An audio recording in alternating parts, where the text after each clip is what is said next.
Check post centre వద్ద ఉన్న మాతా పరమేశ్వరి అమ్మవారి ఆలయాన్ని టీడీపీ నాయకులు ఎన్ఎస్సీసీ మాజీ చైర్మన్ వేటకూరు ధనంజయ రెడ్డి సందర్శించారు. స్థానిక టీడీపీ నాయకులు కాకు మధుసూదన్ రావు, ఆలయ నిర్వాహకులు ఆయనకు ఘన స్వాగతం పలికారు. ఈ సందర్భంగా అమ్మవారిని దర్శించుకుని ప్రత్యేక పూజలు నిర్వహించారు.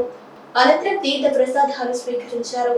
ఆలయ అభివృద్ధికి సహకరించాలని కాలనీ వాసులు మెటకూరు ధనంజయ రెడ్డిని కోరారు. ఈ కార్యక్రమంలో గాంధీ జన సంఘం టీడీపీ నాయకులు మానకల కృష్ణమూర్తి తదితరులు పాల్గొన్నారు.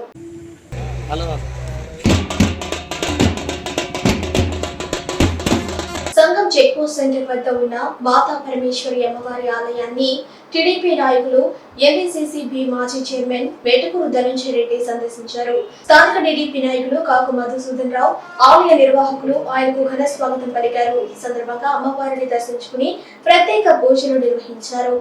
అనంతరం తీర్థ ప్రసాదాలు స్వీకరించారు. ఆలయ అభివృద్ధికి సహకరించాలని కాలనీ వాసులు మెటకూరు ధనంజయ రెడ్డిని కోరారు. ఈ కార్యక్రమంలో గాంధీ జన సంఘం టీడీపీ నాయకులు మానకల కృష్ణమూర్తి తదితరులు పాల్గొన్నారు.